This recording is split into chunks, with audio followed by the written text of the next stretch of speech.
Welcome to Kenton's videos. Enjoy the video. In this video, I will explain how to play Genshin Impact on iPhone. First, head to the App Store and download the game. It's a large file, typically around 30 gigabytes, so ensure you have sufficient space. Before downloading, quickly check your iPhone model to confirm it meets the minimum system requirements for the best experience.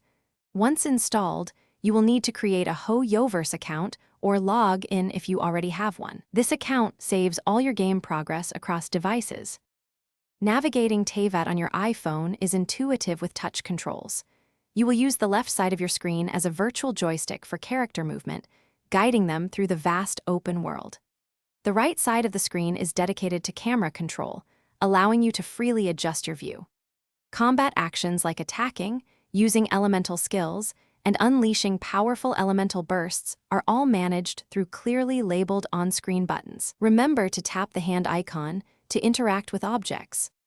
Genshin Impact offers a rich gameplay experience. Spend time exploring the vast open world, where you will uncover secrets, solve environmental puzzles, and find valuable resources.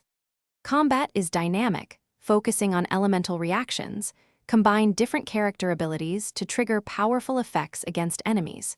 You can switch between up to 4 characters in your party at any time, allowing for strategic team compositions. Progress through the captivating story by completing various quests offered by non-player characters. To enhance your Genshin Impact experience on iPhone, consider optimizing your settings. Access the in-game menu to adjust graphics, finding a balance between stunning visuals and smooth performance.